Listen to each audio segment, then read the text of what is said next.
Hay historias que se apagan con el tiempo, y otras que arden en silencio, bajo las cenizas del olvido.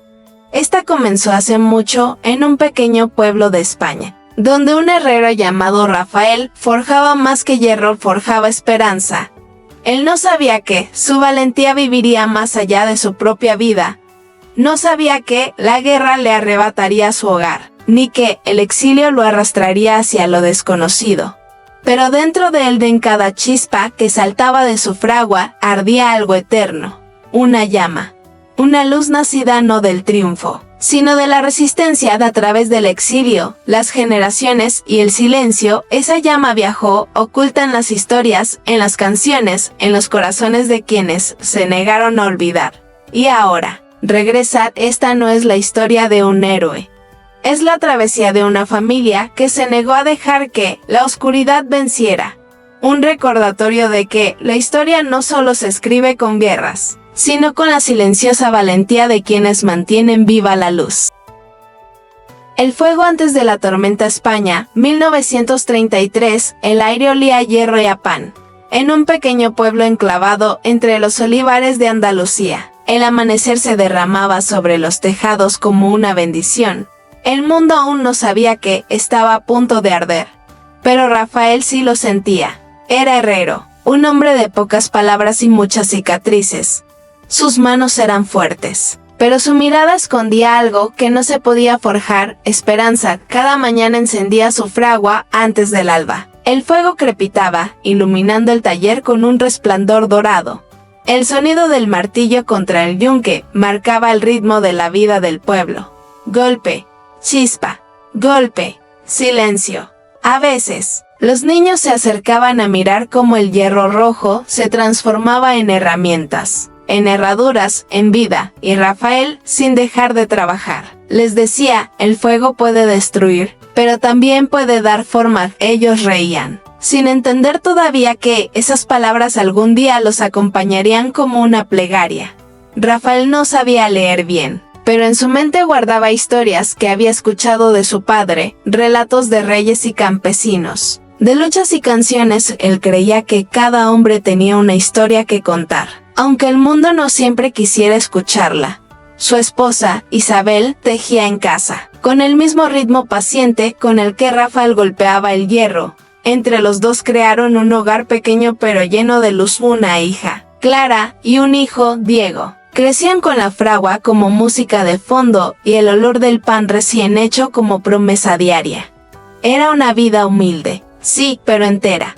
El tipo de vida que no necesita grandeza para ser digna. Pero en los pueblos y las ciudades, la tierra empezaba a temblar. Había rumores de guerra, de hambre, de odio disfrazado de justicia. Los hombres discutían en las tabernas, las mujeres rezaban con miedo, y los jóvenes soñaban con un mañana que se alejaba como un barco en el horizonte. Rafael escuchaba en silencio. Había algo en su interior, una voz antigua, una chispa inquieta que le decía que el fuego que calentaba su hogar pronto se volvería llama sobre su tierra. Una noche, mientras apagaba la fragua, miró la última brasa encendida. Parecía un corazón latiendo en la oscuridad. Si llega la tormenta, murmuró, que al menos esta luz recuerde quiénes fuimos. Los días se volvieron más fríos. Los vecinos dejaron de sonreír. Y una mañana, cuando el sol aún no se había levantado, Rafael vio pasar una caravana de soldados. Sus botas resonaban como truenos en la calle empedrada. Nadie hablaba, nadie respiraba. Isabel lo miró desde la puerta, con Clara y Diego aferrados a su falda. Y en ese silencio que precede al desastre, los ojos de Rafael encontraron los de su esposa. Ninguno necesitó decir nada. Ambos sabían que el tiempo de la paz había terminado. Esa noche, el viento trajo olor a humo. Desde el norte llegaban noticias: hermanos contra hermanos, pueblos enteros divididos por palabras que nadie entendía ya. Rafael encendió la fragua una última vez antes del amanecer. El fuego ardió más alto que nunca, reflejándose en sus ojos, y mientras el calor le envolvía las manos, comprendió que aquel fuego, en el mismo que usó para crear, pronto sería el fuego que destruiría todo. Pero también supo algo más: mientras pudiera mantener viva una sola chispa, No todo estaría perdido, el fuego puede destruir, repitió en voz baja, pero también puede dar forma. El primer trueno de la guerra retumbó en la distancia, y con él comenzó la historia. La guerra que rompió el cielo, el verano de 1936, llegó cargado de polvo, miedo y fuego. Las banderas cambiaban cada semana. Los rostros de los amigos se volvían extraños, y las campanas de las iglesias sonaban ya no para llamar a misa, sino para advertir del peligro. El pequeño pueblo de Rafael se partió en dos como una rama seca bajo el peso del odio. Los hombres eran llevados al frente, otros al paredón. Las palabras se convirtieron en armas, y el silencio, en una forma de supervivencia. Rafael nunca fue soldado. Era un hombre del fuego, no de la sangre, pero cuando los soldados llegaron buscando a jóvenes para la guerra, no dudó. Se interpuso entre ellos y su hijo, Diego no. Dijo con voz firme, él aún no conoce el peso de un arma. El oficial lo miró con desprecio. Un simple herrero desafiando al poder, pero Rafael no retrocedió, por un momento. El fuego que había forjado hierro parecía arder en su mirada. Los soldados se marcharon, pero no lo olvidaron. Días después, al caer la noche, alguien golpeó la puerta. 3 hombres uniforme S. y L y y sabe, él le abrazó a sus hijos, mientras Rafael salía con las manos levantadas. Solo unas preguntas, dijeron, y se lo llevaron. El eco de los cascos de los caballos se perdió entre los olivos, dejando tras de sí un vacío que pesaba más que la muerte. Pasaron los días después. Las semanas nadie volvió a verlo. Isabel salía cada mañana al camino, esperando ver su figura entre la neblina. Pero solo llegaba el viento, arrastrando el olor del humo y del hierro quemado. Mientras tanto, en los campos, los hombres luchaban y morían por banderas que no entendían. El cielo de España se había roto, y bajo sus fragmentos, la tierra lloraba. Un día, un viejo soldado llegó al pueblo, buscaba pan, refugio y perdón. Traía una carta en el bolsillo, una carta manchada de ceniza. Isabel la tomó con manos temblorosas. Era de Rafael. Si estas palabras te encuentran, decía, es porque el fuego ya me ha reclamado. No llores por mí. Cuida la llama, cuida lo que no puede morir. Y al final. Una frase grabada con trazos apresurados. El fuego puede destruir, pero también puede dar forma. Isabel cayó de rodillas, la carta entre sus dedos como si fuera un trozo de su alma. Clara lloraba en silencio. Diego, de apenas 12 años, no lloró. Solo miró el cielo, y juró que algún día haría que el nombre de su padre no se olvidara. Pasaron los meses, la guerra devoraba todo a su paso, el hambre se instaló como una sombra en cada hogar. Pero en la casa de Rafael, la fragua seguía encendida, no para forjar hierro sino para recordar de Isabel. Cada noche encendía una pequeña llama, solo una, frente a la vieja herrería, y en el silencio de la oscuridad, murmuraba, mientras haya fuego, hay memoria, el invierno llegó. Y con él, la derrota. Los pueblos ardieron. Las esperanzas se derritieron entre las ruinas, pero bajo las cenizas, algo sobrevivía, una llama diminuta, una chispa, la promesa de un regreso. El exilio del fuego, el silencio después de la guerra, no era paz. Era una herida abierta, una herida que respiraba humo y olvido. España sangraba en silencio. Y entre los pueblos destruidos, una mujer caminaba con 2 niños y una maleta vacía. Isabel no lloraba. Ya no le quedaban lágrimas. Solo llevaba consigo una pequeña caja de metal.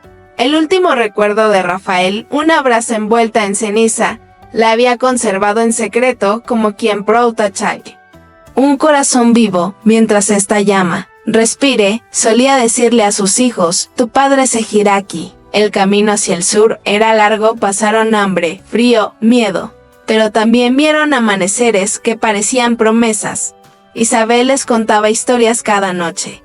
Junto al fuego diminuto, como su padre domaba el hierro, como la chispa bailaba en el aire antes de volverse herramienta, como cada golpe del martillo era una oración. Y así, los niños crecían entre cenizas, aprendiendo que la esperanza no se hereda, se forja finalmente. Llegaron al puerto de Cádiz, el mar se extendía ante ellos como un espejo infinito. En el horizonte, un barco esperaba en un barco que prometía libertad, aunque también significaba despedida. Isabel miró hacia atrás una última vez, España quedaba envuelta en humo, pero también en amor. El amor de quienes resistieron, aunque el mundo los olvidara. Nos vamos, susurró, pero el fuego vendrá. Con nosotros.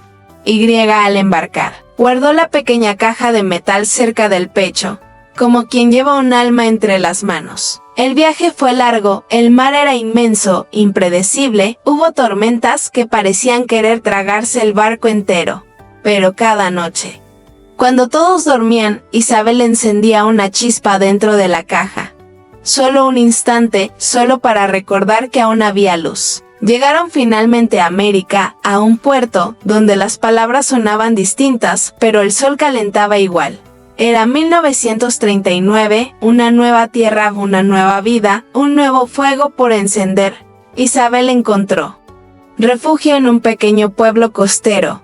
El idioma era distinto, pero el trabajo era el mismo. Gente que necesitaba manos, gente que sabía del dolor. Allí, Diego comenzó a trabajar en una herrería. El olor del hierro encendido le recordó a su infancia, a su padre, a aquella fragua en la que había aprendido el sonido del valor. Cada golpe del martillo era un recuerdo, cada chispa, una palabra no dicha. Y una noche, cuando la brisa soplaba desde el mar, Diego abrió la caja de metal dentro. La vieja brasa aún dormía, la colocó sobre el carbón y sopló. Suave sonido de fuego encendiéndose, una llama pequeña nació en la oscuridad. Padre, murmuró, el fuego ha cruzado el mar. Isabel, ya cansada, observó desde la puerta. Sus ojos se llenaron de lágrimas por primera vez en años. Y en ese instante comprendió que no habían huido. Habían llevado consigo la llama de una nación, de un hombre, de un amor que no se apagó. El fuego de Rafael ardía de nuevo. Pero ya no era solo suyo. Era el fuego de todos los que sobreviven, el fuego que da forma, el fuego que recuerda. La llama heredada, los años pasaron, y con ellos, los rostros cambiaron. Pero el fuego permaneció. Diego se convirtió en hombre en sus manos, como las de su padre. Aprendieron el lenguaje del hierro y del silencio. En América, la vida era dura, pero el horizonte siempre parecía prometer algo nuevo. No había guerra, solo trabajo. Sol y un mar que no mentía. Isabel envejecía con dignidad. Su cabello se volvió blanco como la ceniza, pero sus ojos aún guardaban un brillo cálido. Cada noche, al ver a Diego trabajar, susurraba para sí, tu padre estaría orgulloso. Y Diego, sin responder, dejaba que el sonido del martillo contestara por él. Golpe, chispa, golpe, silencio. El taller creció, la gente del pueblo acudía con respeto, no solo por el trabajo bien hecho, sino porque sentían algo diferente allí. Decían que el fuego de esa fragua tenía un alma, que no quemaba igual, que parecía hablar. Diego se casó con una joven del lugar, una maestra llamada Lucía. De ella aprendió el valor de las palabras, de él, ella aprendió el silencio del esfuerzo. Tuvieron una hija, Clara, desde pequeña. Clara pasaba horas mirando el fuego, no le tenía miedo. Decía que podía ver cosas dentro de las llamas, rostros, caminos, voces. El fuego me habla. Papá, decía sonriendo. Dice que no debo olvidar.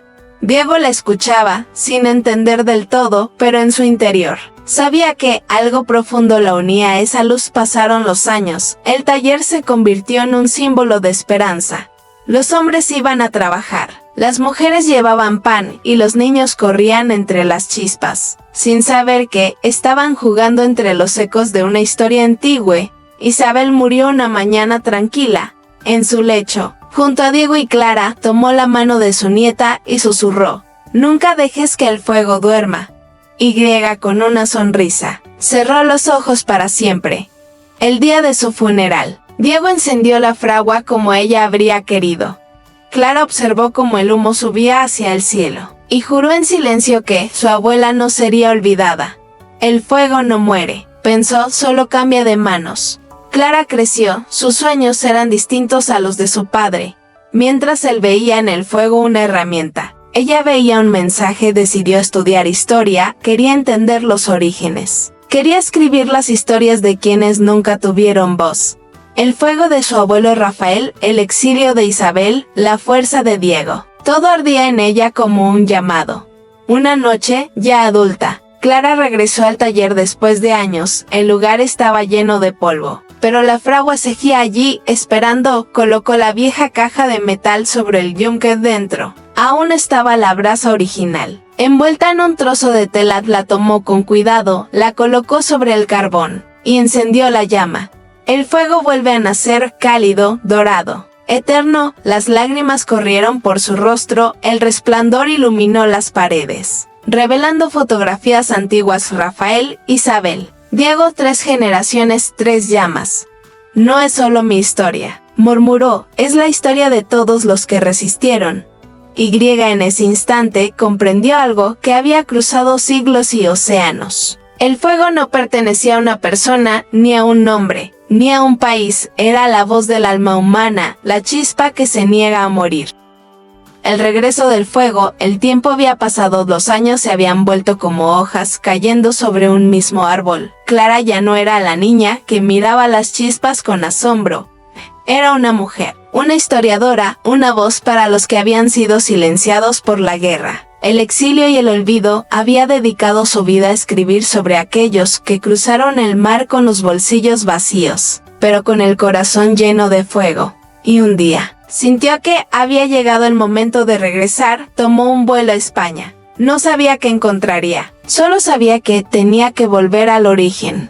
En su maleta llevaba la pequeña caja de metal, la misma que su abuela Isabel había protegido, la misma que había cruzado el Atlántico, la misma que contenía el fuego que nunca murió.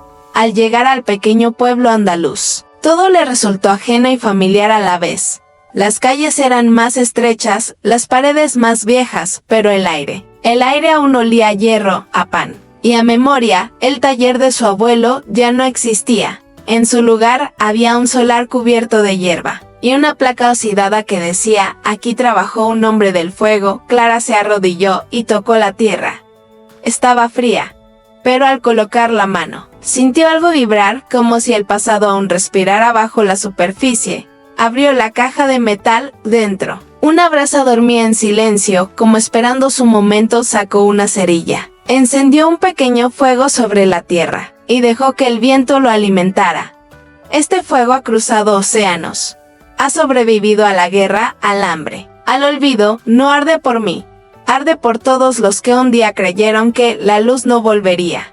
El fuego se elevó lentamente, reflejando su luz sobre las lágrimas de Clara. Las sombras del pasado parecieron moverse a su alrededor. Rafael, golpeando el hierro. Isabel, cantando junto a la fragua. Diego, soplando la brasa que cruzó el mar. Todos allí, en esa llama, presentes. La gente del pueblo comenzó a acercarse. Curiosa, nadie sabía quién era aquella mujer que encendía un fuego en medio de las ruinas. Pero cuando Clara habló, su voz resonó como un eco antiguo. Este fuego pertenece a ustedes, a los hijos y nietos de los que se quedaron, a los que partieron, a los que murieron, a los que aún resisten. El viento sopló fuerte, y la llama se expandió por un instante, iluminando todo el lugar con un resplandor dorado. No quemaba, no destruía, solo recordaba, y por primera vez en muchas décadas, el fuego volvió a bailar en aquel pueblo andaluz. Al caer la noche, Clara permaneció allí en silencio. Sabía que no había venido solo a recordar, sino a devolver algo padre. Abuela mayor que abuelo mayor que. El fuego ha vuelto a casa. Cuando el amanecer llegó, la llama aún ardía, tranquila, firme, eterna. Clara se marchó sin mirar atrás. No lo necesitaba, porque sabía que el fuego ya no estaba en la caja, ni en la fragua, ni siquiera en el suelo. Ahora ardía en la gente, en sus historias, en su memoria. El fuego puede destruir, pero también puede dar forma, puede borrar una vida, o encender 1000 más. Mientras exista alguien que recuerde, que sueñe, que resista, la llama nunca morirá. El sonido del fuego se desvanece, Silencio. El título aparece lentamente, la llama que nunca murió. El tiempo borrará nuestros nombres, nuestros rostros, nuestras voces, pero no la luz que dejamos atrás. La fragua de Rafael ya no arde, y, sin embargo, su valor ilumina cada vida tocada por la bondad, cada corazón que se atreve a soñar más allá del dolor. No nacimos para huir del fuego, nacimos para convertirnos en él, para llevar su calor en las noches más frías, y entregarlo, en silencio, a quienes vendrán después. Una respiración, casi un susurro, narrador, la llama nunca muere, solo espera a alguien lo bastante valiente para recordarla.